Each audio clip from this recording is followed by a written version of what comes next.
ನಾವು ಎದ್ದ ತಕ್ಷಣ ನಮ್ಗನ್ಸುತ್ತೆ ಇನ್ನೊಂದು 2 ಮಿನಿಟ್ಸ್ ಮಲ್ಗೋಣ ಅಥವಾ ಒಂದು 10 ನಿಮಿಷ ಮಲ್ಕೊಂಡ್ಬಿಡೋಣ ಅಂತ ಹೇಳಿ. ಆದರೆ ನಾವೆಲ್ಲರೂ ಯೋಚನೆ ಮಾಡಬೇಕಾಗಿರೋದೇನೆಂದರೆ ಆ 2 ಮಿನಿಟ್ಸ್ ಅಥವಾ 10 ನಿಮಿಷ ಇದೆಯಲ್ಲ, ಅದನ್ನು ನಾವು ಮಲ್ಕೋಬಾರ್ದು.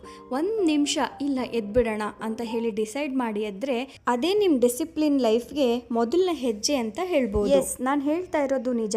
ಆ 2 ಮಿನಿಟ್ಸ್ ಅಥವಾ 10 ಮಿನಿಟ್ಸ್ ಏನಿದೆಯಲ್ಲ, ಅಲ್ಲಿ ನಮ್ಮ ಮನ್ಸು ಮಾತನ್ನ ನಾವು ಕೇಳಬಾರ್ದು. ಆ 10 ಮಿನಿಟ್ಸ್ ಏನಿದೆಯಲ್ಲ, ನಿಮ್ಮ ಮನಸ್ಸಿನ ಜೊತೆ ನೀವೇ ಫೈಟ್ ಮಾಡಬೇಕು. ಇಲ್ಲ ನಾನು ಎದ್ದೇಳ್ತೀನಿ ಅಂತ ಹೇಳಿ ಎದ್ಬಿಟ್ರೆ ನಿಮಗೆ ಇಡೀ ದಿನ ಎಷ್ಟು ಚೆನ್ನಾಗಿರುತ್ತೆ ಗೊತ್ತಾ. ನಾನು ವಾಕಿಂಗ್ ಮಾಡಿದ್ದೀನಿ ಅಥವಾ ವಾಕಿಂಗ್ ಮಾಡಲೇಬೇಕು ಅಂತಲ್ಲ, ನಿಮಗೆ ಏನು ಮಾಡಬೇಕು ಅನಿಸ್ತಾ ಇರತ್ತೆ ಅದನ್ನು ಮಾಡಿ. ಒಟ್ಟಿನಲ್ಲಿ ಬೆಳಗ್ಗೆ ಬೇಗ ಏಳೋ ಅಭ್ಯಾಸ ಮಾಡಿಕೊಂಡ್ರೆ ತುಂಬ ಒಳ್ಳೆಯದು. ನಾನು ಆಗಲೇ ಹೇಳಿದಾಗೆ ಇದು first step of healthy life style ಅಂತ ಹೇಳ್ಬೋದು.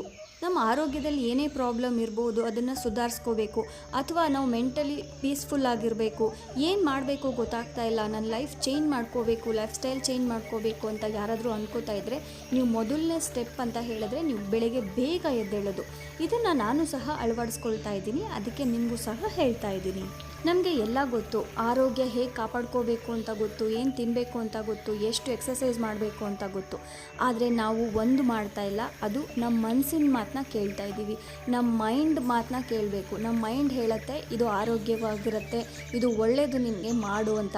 ಆದರೆ ನಾವು ಒಂದು ಕ್ಷಣ ಏನು ಮಾಡ್ತೀವಿ ಅಂದರೆ ನಮ್ಮ ಇನ್ನೊಂದು ಮನಸ್ಸನ್ನ ಕೇಳ್ತೀವಿ, ಇಲ್ಲ 1 ನಿಮಿಷ ಮಲ್ಕೊಂಬಿಡೋಣ, 2 ನಿಮಿಷ ಮಲ್ಕೊಂಬಿಡೋಣ ಅಂತ ಹೇಳಿ. ಅದನ್ನು ಸ್ಟಾಪ್ ಮಾಡಬೇಕು. ಅದೇ ಈ ವಿಡಿಯೋದ ಉದ್ದೇಶ.